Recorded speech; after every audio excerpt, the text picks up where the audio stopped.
Don't Be a Feminist, a letter to my daughter. Dear Valley, you're growing up, and before long you're going to hear about an idea called feminism. Most of those who talk about this idea will speak as if feminism is obviously true. They will speak as if feminism is entitled to your support, and they will speak as if you have to be evil to oppose feminism.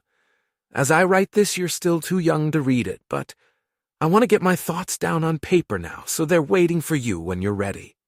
As you've probably heard, Valley, I am one of feminism's opponents. And since I am your father, you know I'm not evil. Indeed, in at least one way, saintly. I never lie to you. Other adults often try to deceive you, allegedly for your own good. Your father, however, believes in telling you the truth, even when the truth is ugly or unpopular. You know all this from first-hand experience. However, you react to my critique of feminism. What follows is the literal truth, according to me. 1. Defining feminism. To start, what is feminism? Many casually define it as the view that men and women should be treated equally, or even the radical notion that women are people. Note.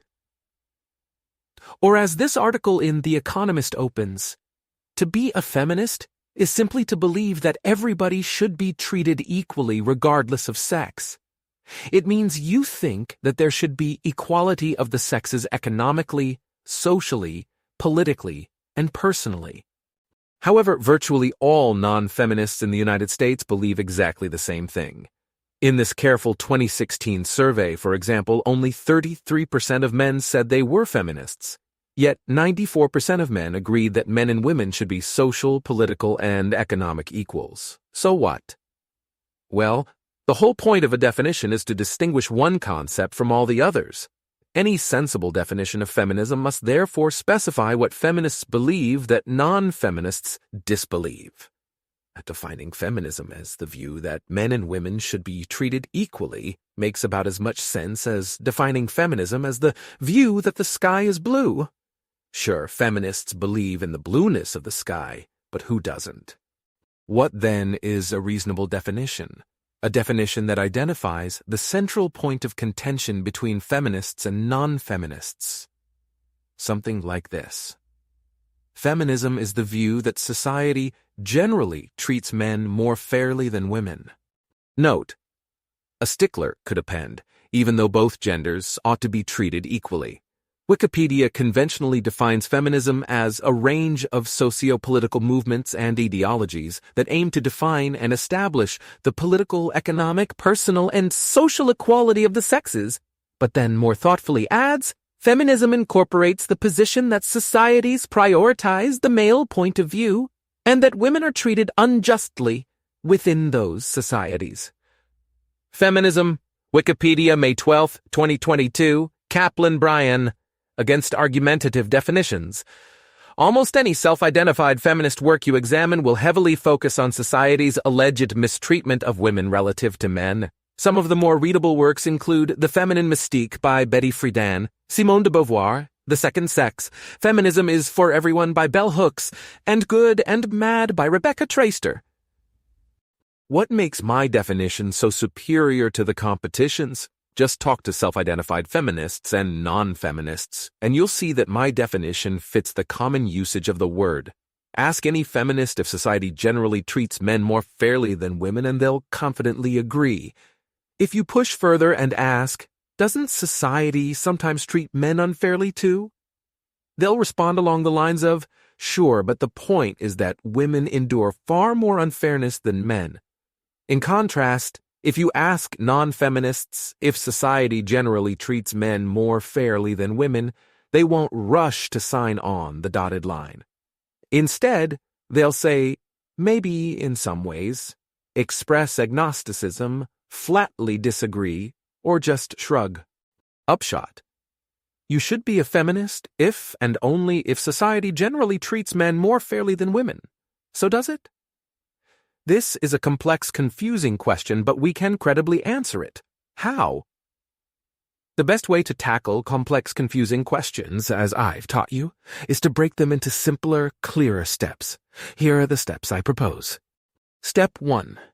List the main ways that society appears to treat women less fairly than men, and the main ways that society appears to treat men less fairly than women. Step 2. Weigh the extent to which these fairness gaps are genuine by correcting for gender gaps in actual performance. Step 3. Aggregate all the performance-corrected gaps from Step 2. So let's follow the steps. 1. Listing unfairness. Listing the main ways that society appears to treat women less fairly than men is easy because feminists have been broadcasting their concerns for generations. Topping the list. A. Men make more money than women. B. Men are overrepresented at the top levels of business, government, science, and beyond. C. Men do much less child care and housework than women. D. Non-custodial fathers provide little financial or parental support for their children. E. Men are the perpetrators, and women are the victims of the vast majority of sexual violence. F. Men view women as sex objects. Listing the main ways that society appears to treat men less fairly than women requires only a little more reflection to complete. Note, the single best work here probably remains Farrell, Warren, Women Can't Hear What Men Don't Say, Destroying Myths, Creating Love, 1999. Topping the list. A. Men are overrepresented at the bottom levels of society. They do most of the nasty, dangerous work, are much more likely to be homeless or imprisoned, and much more likely to kill themselves. B. Men spend much more time on the job than women. C. The law heavily favors women in child custody and child support disputes. D. Men are more likely to be victims of violent crime. E. Men are much more likely to die in combat. In fact, during serious military conflicts, they face military slavery, the draft. F. Women view men as success objects. Critics of feminism typically respond to the first list with the second list. Since the key contention is whether society generally treats men more fairly than women, and the two lists are in the same ballpark of unfairness, this is not a bad approach. However, merely countering the first list with the second takes a questionable shortcut. For a quite comprehensive second list that does not take this questionable shortcut, see Bennett or David, The Second Sexism, 2012. To Evaluating Unfairness. The questionable shortcut is, assuming that if outcomes are unequal, society is unfair, quite crowd-pleasing. Yet, on reflection, there is a world of difference between unfairness and inequality. I have never won an Olympic medal, but I was not treated less fairly than repeat Olympic champions. I have 0 medals due to my own lack of athletic talent and effort, and not because the tournament's rules are somehow stacked against me. The upshot: to assess feminism, we cannot merely list gender inequalities. We have to figure out why these inequalities exist. If this sounds hard, it is. Fortunately, I belong to an intellectual discipline that knows how to handle questions like these. My discipline, as you recall, is economics. Our standard approach to gender disparities is to use statistics to compare the results for men and women with identical non-gender traits. This allows us to see, for example, if women make less money because they are women or because they are less likely to work full-time jobs. When we apply this method to the modern United States, most of the apparent unfairness for both women and men turns out to be grossly overblown. A. The earnings gap. Let's start with the gender earnings gap. Economists have studied it for decades, and I've spent years going over the data myself. Note, the most thoughtful and eloquent analysis, though, is by political scientist Warren Farrell in his Why Men Earn More: The Startling Truth Behind the Pay Gap and What Women Can Do About It. For my own humble contribution, see Kaplan-Bryan. The college premium versus the marriage premium, a case of double standards. There's a strong result. If you compare single childless men to single childless women, almost all of the earnings gap goes away. Note, Indeed, even ignoring family status, the estimated male-female gap falls to less than 10% after adjusting for industry and occupation.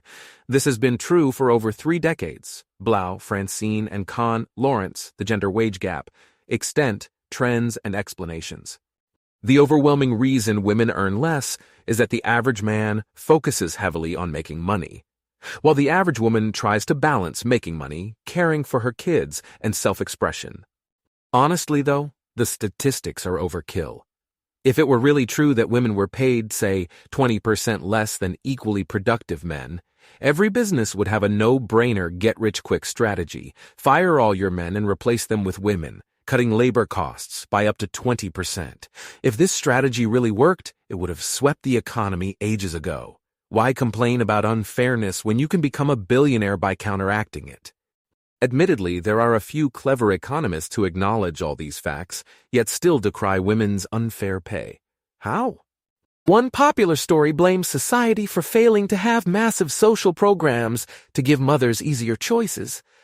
This is a bizarrely high bar. Total strangers are unfair because they don't want to pay even more taxes to help you raise your own kids. What? Are taxpayers your slaves? Another reaction to the econometric evidence is to blame society for brainwashing women into focusing on childcare at the expense of career success. For as long as I can remember, however, the shoe has been on the other foot. Schools and the media aggressively encourage girls to pursue career success and avoid early pregnancy. They almost never preach the joys of motherhood. Upshot: if women prioritize family over work, they do so despite brainwashing rather than because of it. In any case, this brainwashing story is doubly absurd. First, balancing career success against quality of life is common sense, not an exotic dogma you have to ram down people's throats. Second, if a child blames his behavior on cartoons, we roll our eyes. We should be even more dismissive of those who try to shift the responsibility for people's career and family choices onto society. B. The top and the bottom. Moving on. What about men's overrepresentation at the top and the bottom of society? Many feminists are barely aware that low-status males are alive. Thoughtful feminists, however, blame male failure on male behavior. Far more males are imprisoned because far more males commit crimes. Far more males are homeless because males are far more likely to live lives of idleness and substance abuse. Men do most of the nasty, dangerous work because they value money over job satisfaction. Men do the most physically demanding jobs because they are better at that kind of work. And when thoughtful feminists say such things, they are almost surely right. Once you blame male failure on male behavior, however, you should consider the possibility that male behavior also explains male success. And again, it almost surely does. Men are more likely to pursue careers in science, tech, and politics, and more likely to start their own businesses. This alone accounts for much of the success gap. Similarly, men are more likely to put their careers above their families. Not me, as you know, but I'm an outlier. This unsurprisingly leads to more successful careers, yet chillier relations with their children. Stepping back, men are simply more likely to obsessively focus on success in anything. Thus, even though anyone can edit Wikipedia, about 90% of Wikipedia editors are male. Just 6% of the most prolific editors are female. And while obsessive focus rarely leads to superlative success, lack of obsessive focus predictably prevents superlative success. Sophisticated feminists will concede these obvious facts, then argue that our society is unfair for failing to make girls just as obsessive as boys. Some blame parents for failing to push their daughters as hard as their sons. Others will blame our whole society for failing to inspire women to pursue excellence. If either story is correct, though, why are males also overrepresented at the bottom of society? In any case, this is more bizarre blame shifting.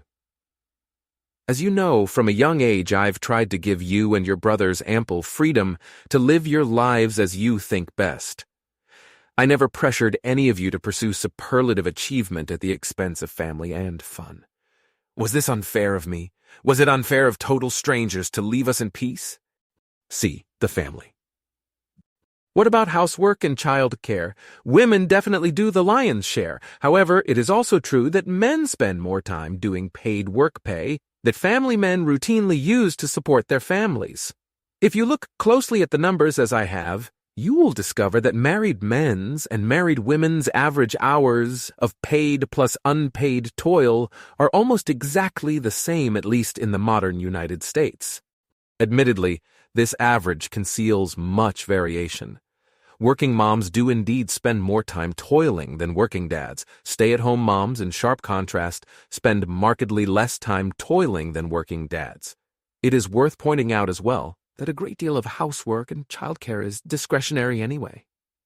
Moms are their own toughest critics, which is another way of saying that if they spent 10% less time on housework and childcare, the rest of the family probably wouldn't complain or notice. Even if men and women spend equal amounts of time toiling, isn't it unfair that men get to work so much outside the home, while women are stuck home taking care of kids? You could just as easily ask, isn't it unfair that women get to take care of kids, while men are stuck working outside the home? My point, the way people feel about paid work versus childcare varies widely, and the traditional division of labor largely exists by the couple's mutual consent.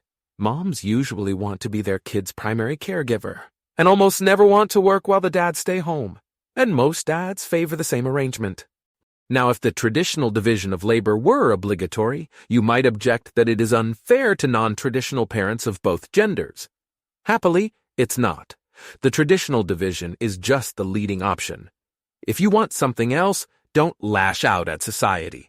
Instead, try to preempt a marital mismatch by making your feelings known long in advance of having kids. Some of the angriest claims of unfairness arise when parents split up or never unite in the first place. In such cases, mothers usually provide the lion's share of child care and financial support. Isn't this unfair? Sure, if the father actually committed to helping and then reneged. But what if the father never even offered to contribute or explicitly refused from the outset? At least in the United States, the government still requires an unwilling from the get-go father to pay child support, which seems unfair indeed. A woman can legally choose to abort a child she does not want, but a man cannot legally refuse to fund a child he does not want. What about gender bias in child custody cases? Not too many decades ago, the law officially favored mothers. Unless the court deemed them unfit, women got custody. Nowadays, this blatant bias is mostly gone, yet women are still much more likely to win custody disputes. As usual, though, this inequality is weak evidence of unfairness. The default explanation is that women are, on average, better and more involved parents. Unlike the income gap, admittedly, high-quality research on the custody gap remains scarce, and unlike entrepreneurs, judges can't become billionaires by avoiding discrimination. So perhaps some of the judicial system's earlier de jure bias against fathers survives de facto. Crime and war. Females probably endure a majority of sexual violence, though prison rape makes even that claim disputable. What is quite clear is that males endure a majority of all violence. For murder, the best measured and gravest violent crime, male victims outnumber female victims by a factor of almost 4-to-1 in the United States. Note: reported victimization rates by gender are much more equal for less serious violence. But this could easily reflect our tendency to define violence against women more broadly than violence against men. Crime in the U.S., 2019 FBI. The global ratio is about the same. You could argue that male crime victims are more likely than women to be complicit. One of the best predictors of being a crime victim is, in fact, being a criminal, and men are far more likely to be criminals than women. Still, since most criminals probably don't deserve death, this caveat weakens, but does not reverse the conclusion that most murdered innocents are male. The fairest result, naturally, would be for zero innocents of either gender to suffer. Yet the key issue for feminism is whether innocent women are more likely to be victimized than innocent men. We can't satisfactorily answer this with crime data alone. Once we count organized warfare, though, the correct answer becomes clear. Males are much more likely to die in war than women. The main reason for this is plainly that males are much more likely to fight. In mild conflicts, admittedly, you could emphasize that soldiers are usually volunteers. Even if their cause is just, at least they receive compensation for the risk. In serious conflicts, however, countries routinely resort to military slavery, also known as conscription or the draft. Indeed, many countries have had military slavery during peacetime. And while a few countries enslave both men and women, the overwhelming majority of military slaves have been and continue to be male. In 2022, your brother Simon and I toured Eastern Europe during the Ukrainian refugee crisis. In less than a month, millions of Ukrainians fled their war-torn country. Yet among them, we saw no male refugees between the ages of 18 and 60. Why?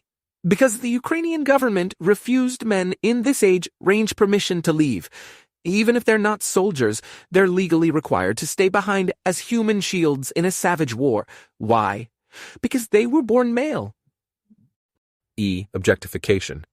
Men put great emphasis on women's looks. This is undeniable and seems unfair. Physical attractiveness is only one trait out of many. How can men pay so little attention to women's virtues and personality? Women, similarly, put great emphasis on men's success. This, too, is undeniable, and this, too, seems unfair. Career performance is only one trait out of many. How can women pay so little attention to men's virtues and personalities? The common thread: human beings are superficial. Especially for romantic partners, they tend to fixate on a tiny subset of what matters long-term. Disappointing, but on reflection, it's not as bad as it sounds. Short-term mating is more superficial than long-term mating. Human beings vary widely in their degree of superficiality, and you personally are free to vary as much as you want. Marrying a mere success object is, I warn you, simply foolish. Unless your partner is loyal and fun, you will have a sad life together. You could object that success, unlike looks, often reflects both virtues and personality. Hard work, determination, and ambition are all vital for personal prosperity. Physical attractiveness, in contrast, reveals little beyond itself. So while both men and women are superficial and unfair, men are somewhat more so. This argument might not matter much to someone like you, my daughter, who has both inner and outer beauty. Still, I grant its plausibility. 3. Aggregating unfairness. The main takeaway from the last section is that there is much less gender-based unfairness in our society than meets the eye. In some ways, women have tougher lives than men. In other ways, men have tougher lives than women. On careful examination, however, these unequal outcomes are rarely unfair. Instead, they reflect unequal performance. When men outperform women, they enjoy more success than women. When women outperform men, they enjoy more success than men. The main exceptions: men really are much more likely than women to renege on their promises to help support their children. While could you blame such women for failing to properly screen the fathers of their children for reliability, mistreatment of the gullible is still mistreatment. Furthermore, romantic partners occasionally do evolve in shocking ways. A father who seems totally reliable at the time of a child's conception probably has at least a 10% chance of being a terrible father nonetheless. Sad, but true. At the same time, men really are more likely than women to be the victims of violent crime. This difference may simply reflect greater male criminality, but excess male deaths in serious wars, combined with military slavery, stem almost entirely from colossal unfairness to men, the idea that men are somehow born with a duty to face mortal danger for the sake of total strangers. The somewhat plausible claim that men are even more unfairly superficial than women is minor by comparison. What then is the big picture? The fairness of the treatment that men and women receive in our society is remarkably equal, and if there is a disparity, it is probably in women's favor. This is especially true if we ponder one last gender gap. Men endure far more false accusations of unfairness than women do, and far more intimidation to stay silent or feign agreement in the face of false accusations. How can I say such a thing? Simple. Feminists in our society have the rhetorical high ground. Politicians, teachers, and journalists don't just take it for granted that our society treats men more fairly than women. They speak as if our society treats men like kings and women like dirt. This in turn leads them to habitually vilify men and lash out at anyone who dares to dissent. Happily, these opinion leaders are only an outspoken minority of our society, but they set the tone for public life. Men continue to privately object to feminist dogma with friends, but it takes nerves of steel or jobs of tenure to trumpet your reservations to the world. My point.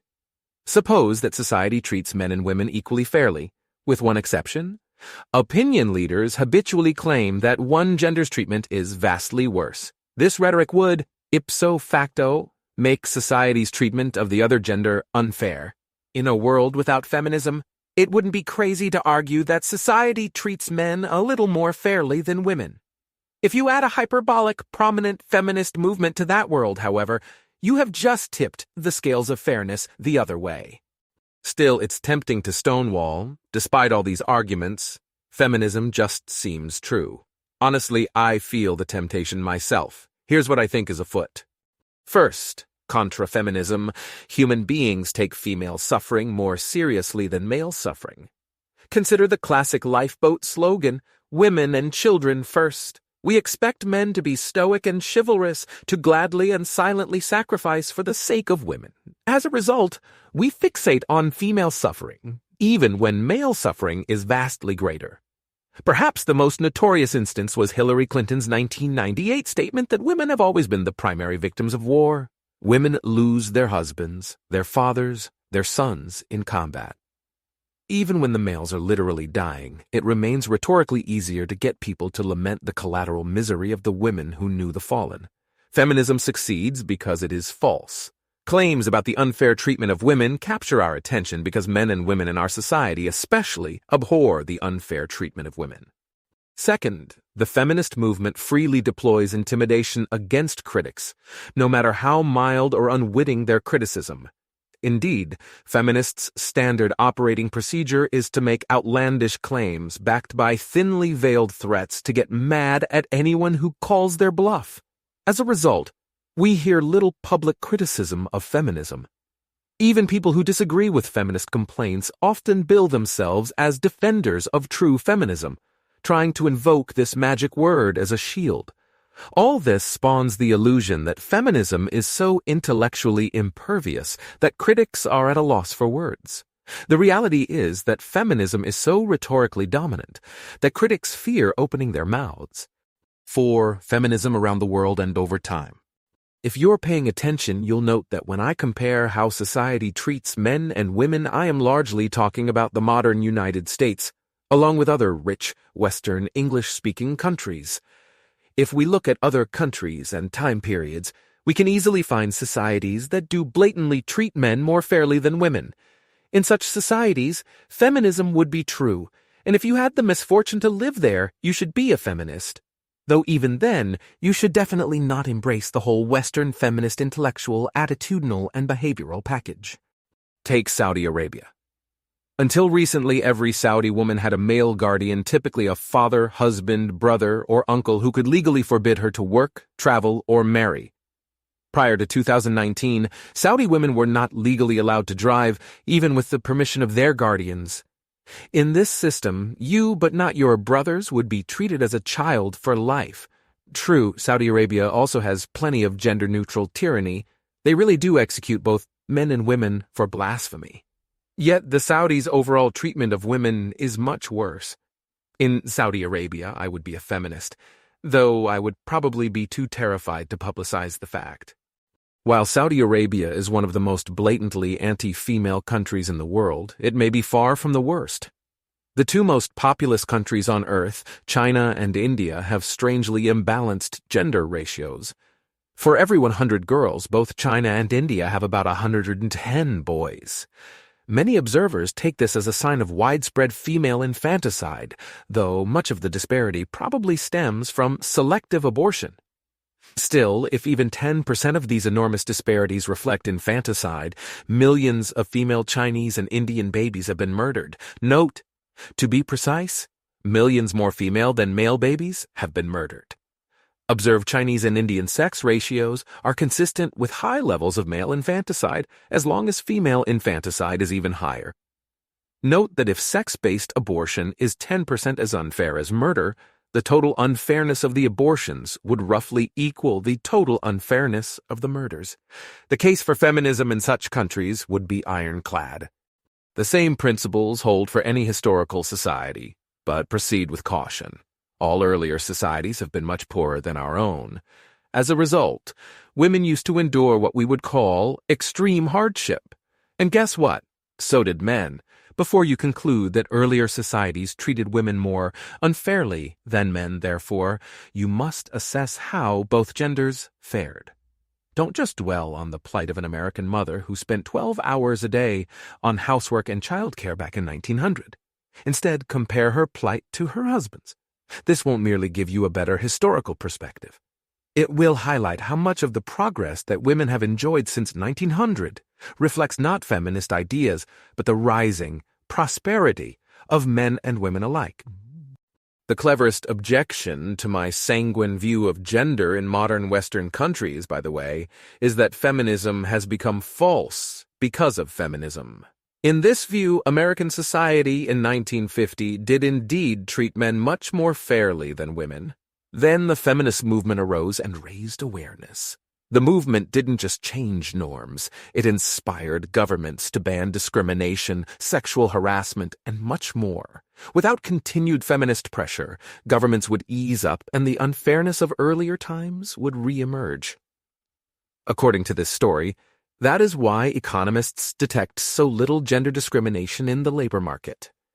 Not that government is unnecessary to protect women, but that government is doing its job to protect women. What's wrong with this story?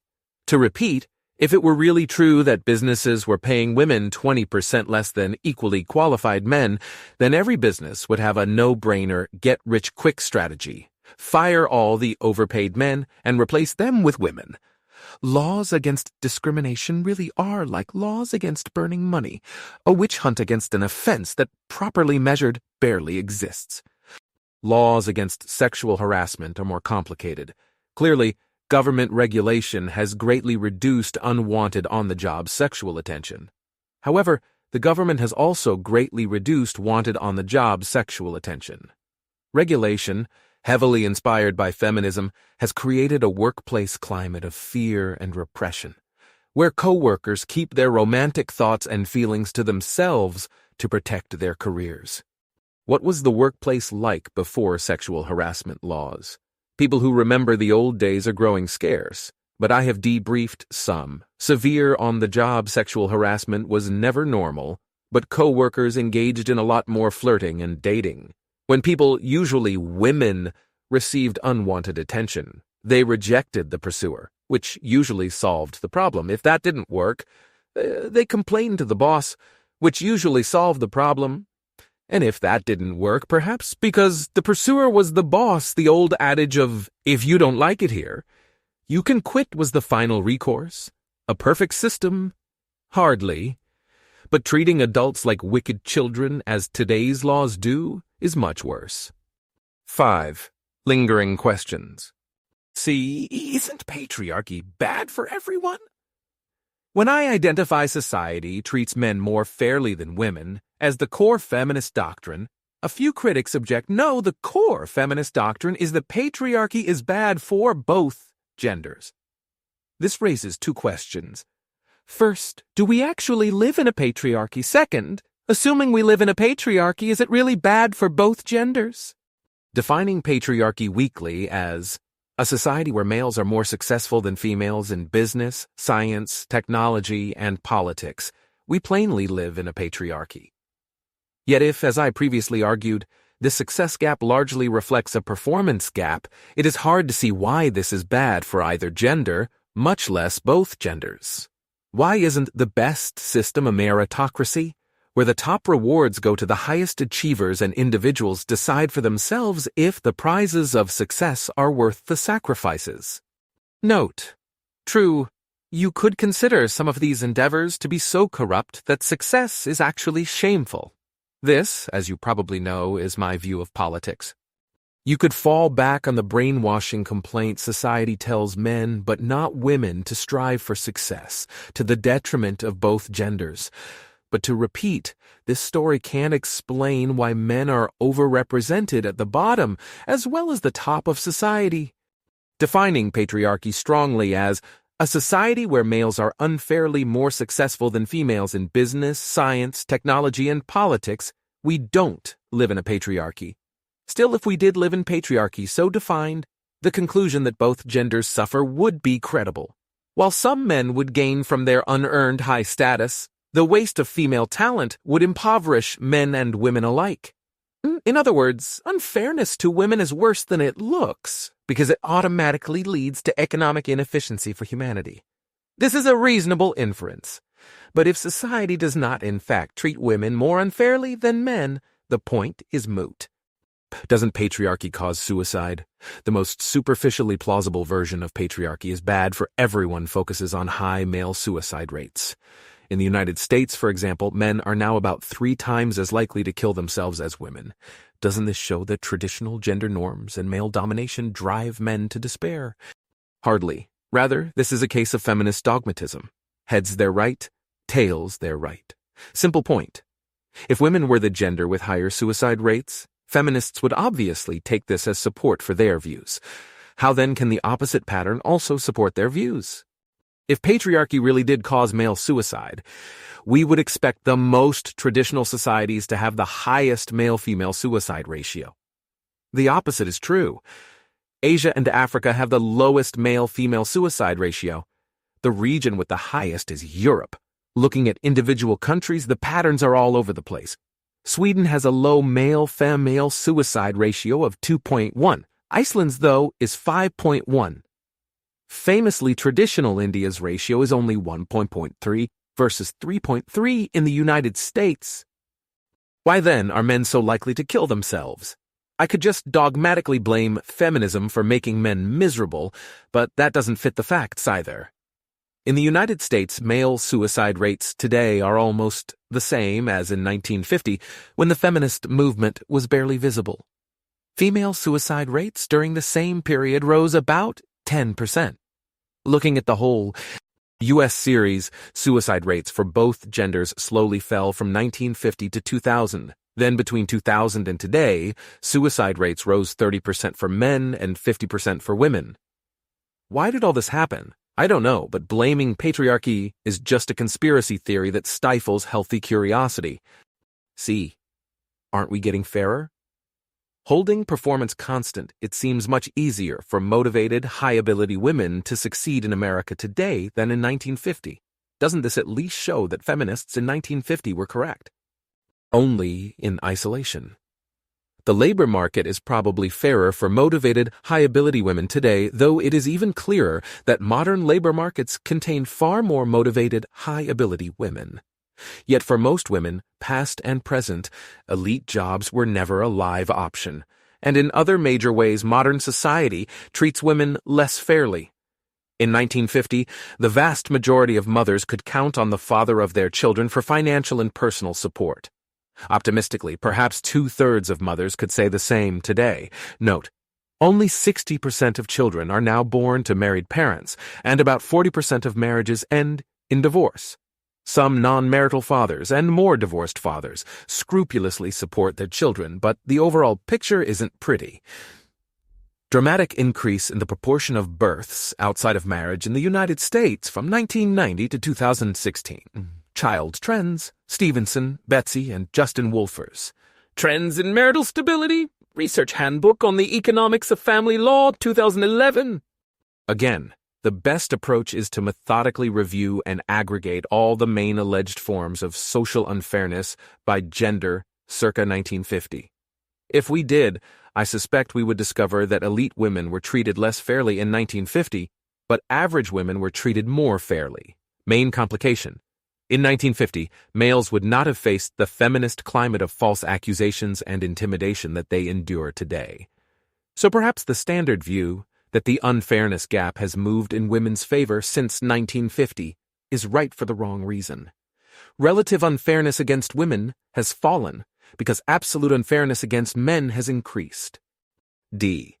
What about pressure for gender conformity? Every society has norms about how women are supposed to act and frowns upon women who break these norms. This isn't so bad if you want to conform, but what about all of the non-conformist women? Perhaps we should just think of feminism as the view that every woman should feel free to be herself. The main problem with this picture is that every society also has norms about how men are supposed to act and frowns upon men who break these norms. And the frowning that men face is almost definitely more punitive and unforgiving. Childhood is much harder for the sissy than the tomboy, and this disparity likely continues into adulthood. Note, at my request, famed sex researcher Michael Bailey informally polled a large group of his peers on this point and found strong agreement, though admittedly none could point to any definitive work on the issue. Treating this as a feminist issue is therefore strange at best. Indeed, it's in the same obtuse ballpark as Hillary Clinton's claim that women suffer the most in war, even though men do most of the dying. Yes, you should feel free to be yourself, and so should your brothers.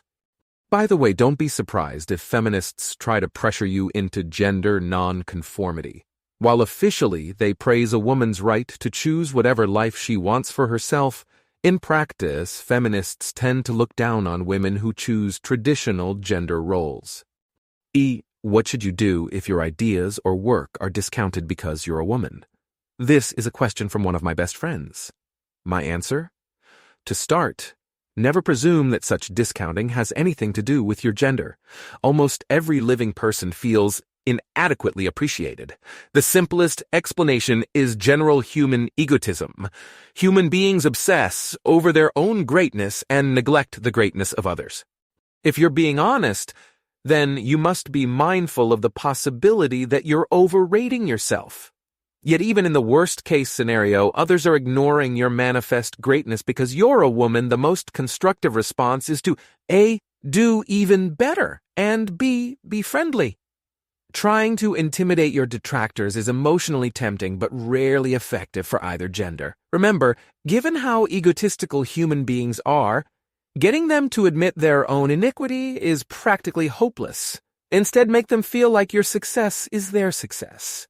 Easier said than done, yes, but still your best bet. F. How should you market yourself? Many of my friends maintain that feminism is too culturally dominant to openly oppose. Instead of saying, I'm not a feminist, you should say, I'm the right kind of feminist.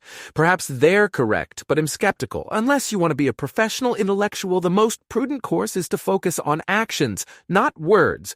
Don't talk about feminism as a positive or a negative. Instead, do a good job and be friendly. If fanatics impose feminist loyalty tests, change the subject and avoid the testers. If reasonable people want to have a friendly conversation about feminism, politely share your views.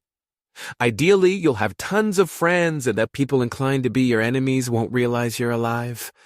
Granted, this strategy hinders efforts to network with feminists, an influential faction in modern society. But branding yourself as the right kind of feminist would probably alienate this faction even more. The good news? Firmly rejecting feminism will help you network with male co-workers and mentors, who will probably continue to exert greater real-world influence. The key issue? The climate of strident feminism has made potentially helpful men afraid to work with and mentor women. You're just one individual, so you can't expect to personally fix this sad situation. What you can do, however, is market yourself as an exception. I don't bite. Fear me not. I assume the best of others. I'm a can-do person with a good sense of humor. Feminists predictably resent women who use their I am not one of those feminists attitude to bond with male co-workers and mentors. This suggests to me that the I'm not one of those feminists strategy works. Use it. G. How can so many feminists be so wrong? How can an intellectual movement as vast as feminism be so wrong? Simple first, The ideas of feminism are emotionally appealing. The ideas give every angry woman and every guilty man a bearded scapegoat for the imperfection of the world. Second, the community of feminists is socially active. Day after day, the community comforts believers and intimidates unbelievers. If this seems facile, note that the same goes for almost every organized religion. To be blunt, if there are n intellectually incompatible religions on earth, at least n1 must be false. How then do all the false religions survive? By offering emotionally appealing ideas, plus communities that welcome the faithful and decry heretics and infidels. Who are the best feminists? The most intellectually respectable feminists, in my view, are almost all left-leaning labor economists. Note, better yet, though, are staunch critics of feminism like Warren Farrell, who still call themselves feminists. But for me to call them the best feminists is a cop-out because I don't really consider them feminists. Unlike other feminists, they've done the necessary math to grasp that gender success gaps often reflect gender performance gaps. Indeed, most such feminists concede that gender performance gaps now explain almost all gender success gaps. How, then, do they remain feminists? By replacing feminist facts with feminist values. If statistics say that the true gender wage gap is 1/4 as big as most feminists believe, left-leaning labor economists' go-to frame is a disturbingly large wage gap remains, not a disturbingly large exaggeration of the wage gap remains. Similarly, in the face of the inevitable imperfections of empirical work, left-leaning labor economists will announce, "We cannot rule out a significant role for gender discrimination," when they could just as easily declare, "We cannot rule out zero role for gender discrimination," or "We cannot rule out reverse gender discrimination." What's wrong with the best feminists, in short, is that they casually accept the conventional view that women's suffering counts much more than men's and interpret their impressive knowledge through that distorted lens. Ex-feminism and you. Suppose I'm thoroughly right about feminism.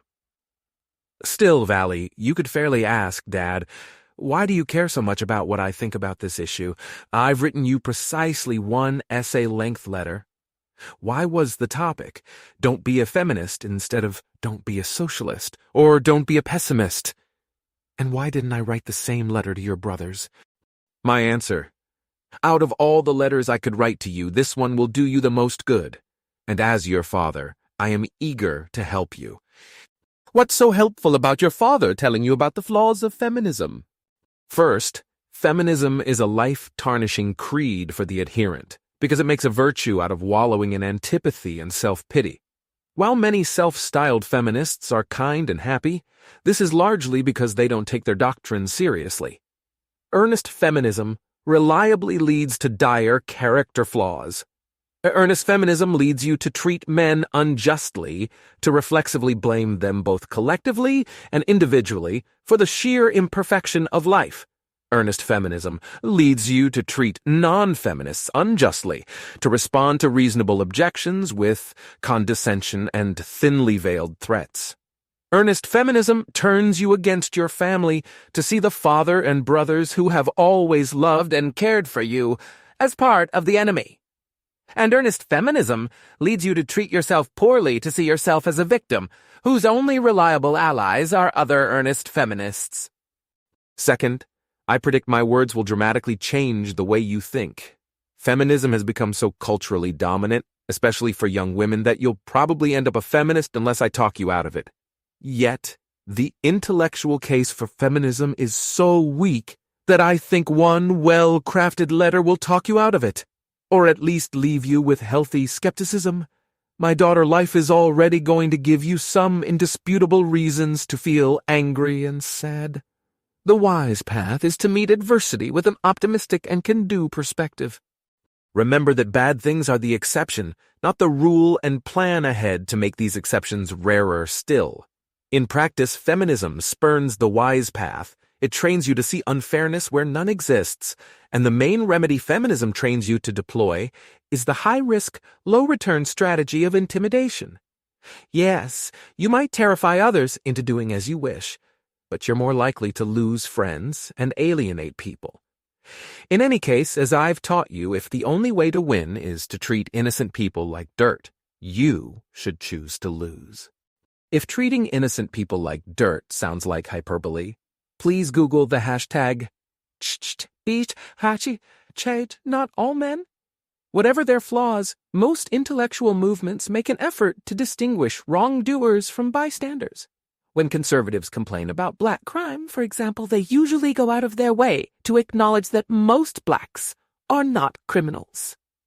Almost all intellectual movements are apologetic if they accidentally conflate bystanders with wrongdoers.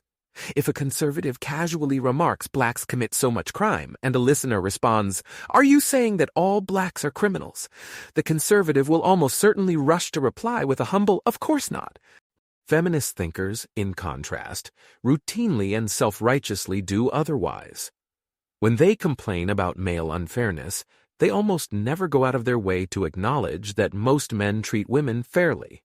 And when critics point out that not all men treat women unfairly, feminist thinkers refuse to humbly concede the point. Instead, they treat this request for common decency as another affront against women and respond with a sarcastic hashtag. In fact, feminist thinkers often speak as if there are no innocent bystanders here because failing to devote your life to feminism is itself a grave offense. If this sounds fanatical, it is. I'm perfectly happy to grant that not all feminists are fanatics. Most self-identified feminists are probably just regular people who don't like to see women mistreated. Unfortunately, most vocal feminists are fanatics, and rank-and-file feminists tend to defer to them. If this sounds overly grim, try Googling reactions to this very essay. I predict that almost all of the feminist responses won't just fail to engage my main arguments.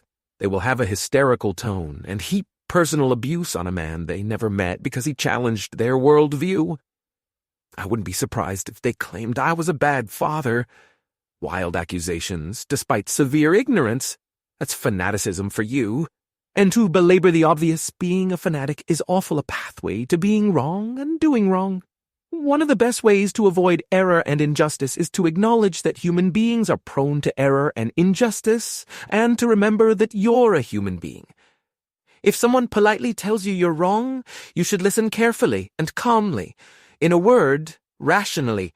If someone angers you, you should strive to treat them carefully and calmly. In a word, justly. Some feminists may dismiss rationality and justice as male virtues, but that's one of the greatest insults to women even uttered. Rationality is not a male virtue. Justice is not a male virtue. They are human virtues, and I trust you will practice them. After all, Valley, you are my daughter. Acknowledgements. Thanks to many anonymous friends who provided detailed and thoughtful comments. In a better world, it'd list all their names. April 20th, 2022.